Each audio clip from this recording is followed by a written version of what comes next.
Oke, assalamualaikum, halo para manusia santuy, gimana kabar kalian? Semoga sehat dan selalu santuy. Ini adalah episode kelima dari film berjudul Si yang saya upload beberapa hari lalu. Di episode keempat sebelumnya kita melihat awal mula perjalanan dari Haniwa dan Khopun untuk menuju tempat yang telah diinstruksikan oleh Jelamerel untuk membangun kehidupan baru yang lebih baik di sana. Sementara Ratu Ken kini telah semakin kehilangan kendali karena para anggota parlemen yang telah ia bunuh mengakibatkan para rakyatnya berdemonstrasi. Dan dua hal yang masih menjadi misteri pada episode keempat, yaitu tentang si pencuri yang telah mengambil barang milik Maghra, dan rahasianya tentang sebuah kantung kecil merah yang menjadikan benda tersebut sangat berharga baginya. Apakah rahasia tersebut? Di episode kelima ini kita akan mengetahui semua itu. So, santuikan terus videonya. Dan di episode kelima ini, film berlanjut dengan diperlihatkannya kehancuran dari kastil Ratu Ken yang disebabkan oleh ketidakberdayaan dirinya yang telah kehilangan kendali untuk mengurusi rakyatnya. Kastil tersebut dibiarkan hancur menimpa para warga Ratu Ken yang tinggal di daerah bendungan. Sementara dirinya dan pelayan setianya itu pergi dengan delman miliknya untuk kabur dari sana. Dan di posisi Maghra, Paris menanyakan soal kantung kecil miliknya yang dianggapnya paling berharga itu. Paris mengatakan, rahasia apa yang sebenarnya disimpan oleh Maghra sehingga tega menempatkan suami dan kedua anaknya di posisi yang berbahaya untuk mencarikan benda miliknya tersebut.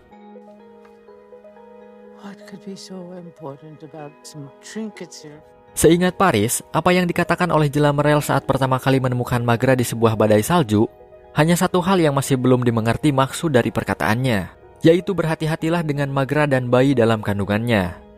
Namun Maghra meyakinkan Paris untuk tidak berburuk sangka kepadanya, karena tidak mungkin ia akan mencelakai suami dan kedua anaknya sendiri yang sudah jelas mereka adalah orang yang paling disayanginya itu. Dan bahkan Maghra tidak memberitahu Paris soal isi dalam kantung kecil miliknya tersebut. Di sisi lain, Baba Pos, Haniwa, dan Khopun sedang mencari jejak dari si pencuri yang telah mengambil kantung kecil milik Maghra. Sampai akhirnya mereka pun tiba di sebuah markas yang dibangun dari tumpukan sampah.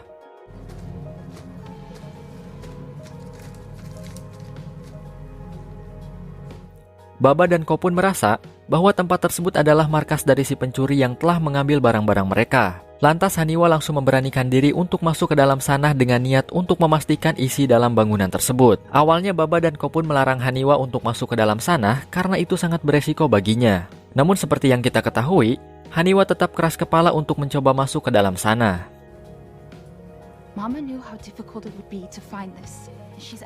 Dan pada akhirnya Haniwa pun masuk ke dalam sana, sementara Baba dan Khopun mengawasi dari luar markas. Di dalam markas yang dibangun oleh tumpukan sampah tersebut, Haniwa berjalan melewati lorong-lorong yang ada di sana sampai akhirnya ia menemukan salah satu tempat yang menjadi penyimpanan barang-barang curian dari si pencuri. Di sana Haniwa menemukan kantung kecil milik Maghra, lalu mengambilnya secara perlahan. Setelah ia mendapatkannya, ternyata si pencuri sedang melihat Haniwa di atas bangunan.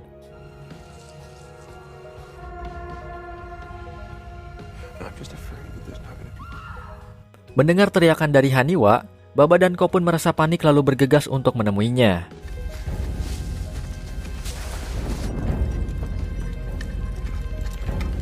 Mereka masuk ke dalam markas lalu menemukan Haniwa telah tidak sadarkan diri. Dan tak lama kemudian, si pencuri datang lalu menyerang mereka berdua.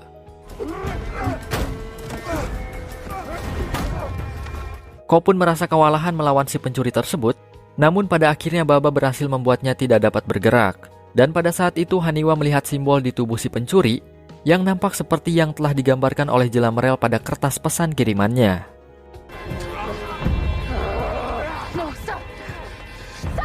Dan ternyata si pencuri memiliki mata yang dapat melihat seperti Haniwa dan Khopun.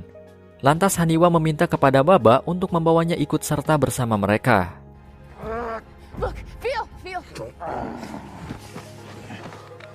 Kemudian scene kembali kepada Ratu Ken bersama pelayan setianya sedang beristirahat di sebuah tempat dekat perairan.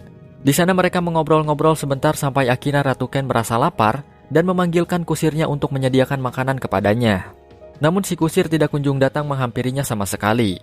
Dan ketika sedang mencari si kusir, pelayan Ratu Ken yang bernama Nyari tersebut langsung dibuat tidak sadarkan diri oleh seseorang misterius di belakang Ratu Ken. Ratu Ken terus berjalan tidak menyadari bahwa pelayannya itu telah tidak bersamanya lagi. Kemudian ia menemukan kusirnya yang telah tewas, lalu tak lama kemudian datang 2 orang asing yang mendekatinya. Ketika salah satu dari kedua orang asing tersebut menodongkan pisau ke lehernya, Ratu Ken baru menyadari bahwa pelayan setianya itu telah tewas.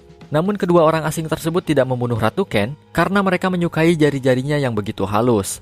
Lalu kemudian mereka pun membawa Ratu Ken.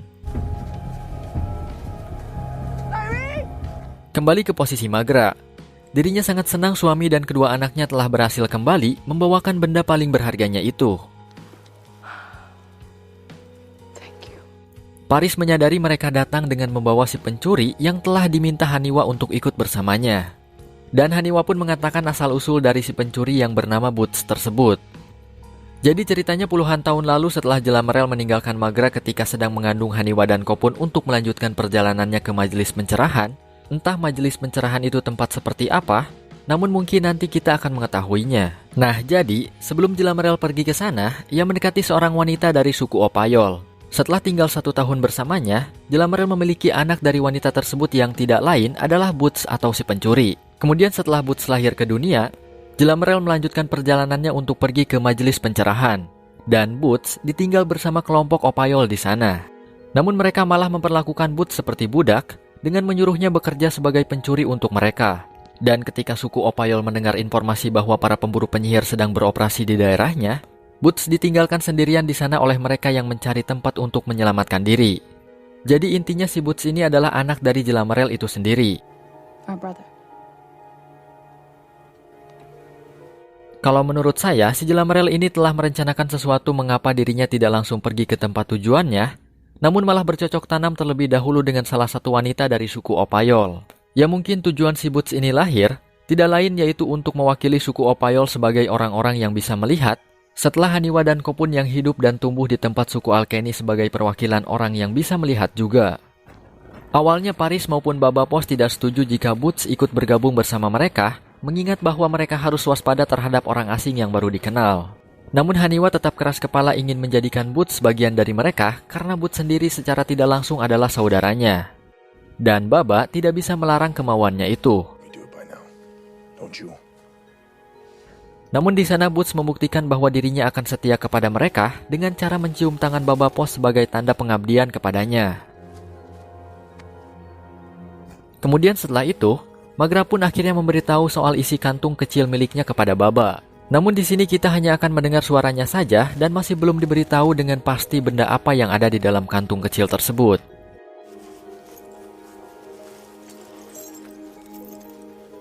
Sementara di posisi Ratu Ken, setelah diculik oleh 2 orang asing, dirinya dibawa ke hadapan seorang pria tua yang memperkerjakan semua orang yang berhasil diculiknya untuk membuat sebuah kain dari ulat sutra untuk dijual kepada para bangsawan. Mengetahui Ratu Ken memiliki jari yang begitu halus, pria tua tersebut merasa bahwa Ratu Ken akan sangat cocok untuk dipekerjakan. Awalnya Ratu Ken berontak karena tentu saja ia tidak akan terima seorang wanita bangsawan sepertinya akan diperlakukan seperti itu. Namun si pria tua tersebut mengatakan, cara berbicara Ratu Ken mengingatkan dirinya saat berada di wilayah Kanjua, atau tepat di wilayah kekuasaan Ratu Ken ketika sedang menjual kain di sana. Jadi ceritanya si pria tua ini tidak menyadari bahwa orang yang sedang ditawannya itu adalah Ratu Ken yang dianggapnya sebagai Ratu Hina. Melainkan si pria tua itu malah menganggap bahwa dia adalah penasehat Ratu Ken. Namun tidak peduli siapapun orang itu, pria tersebut tetap akan memperkerjakannya sama seperti yang lain.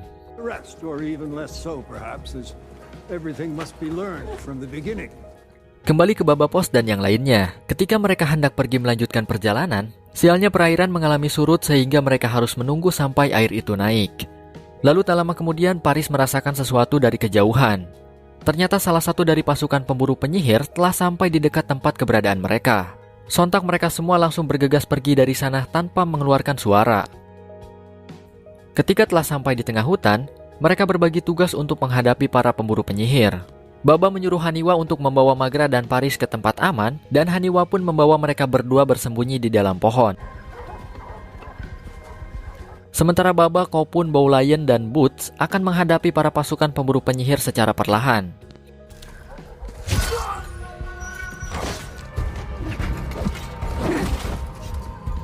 Mereka berempat bertarung melawan para pasukan, termasuk Haniwa yang tidak ingin hanya diam menjaga Magra dan Paris.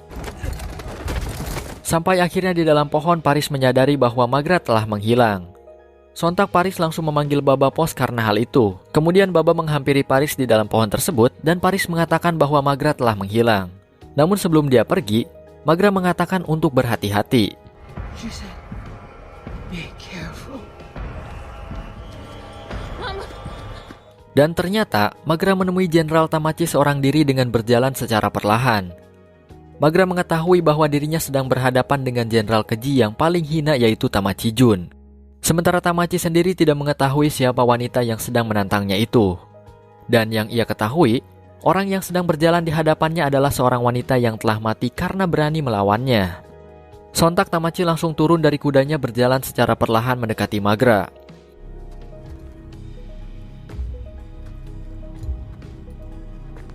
Dan ketika hendak menebasnya, Magra langsung membunyikan cincin pemberian ayahnya yang selama ini menjadi rahasia kantung merah kecil miliknya.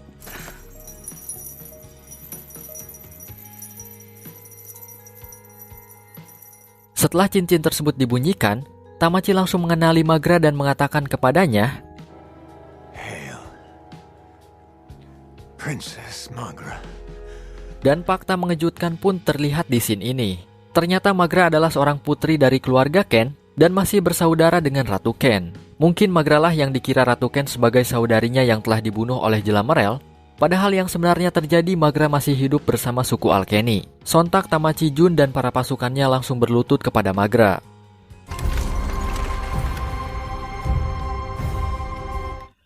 Dan setelah itu, tamat cuy. Oke, kesimpulan dari episode kelima ini yaitu tentang terkuaknya rahasia Magra bahwa dirinya adalah seorang putri dari keturunan keluarga Ken yang masih bersaudara dengan Ratu Ken. Hal itu dibuktikan dengan cincin pemberian ayahnya yang sama seperti yang dimiliki oleh Ratu Ken. Dan jika kalian mengingatnya, pasti kalian akan tahu di episode kedua atau ke-1. Oke, segitu saja untuk episode kelima ini. Nantikan terus update dari YT Story untuk melihat bagaimana keseruan dari film ini. Terima kasih telah menonton, stay santuy dan wassalamualaikum warahmatullahi wabarakatuh.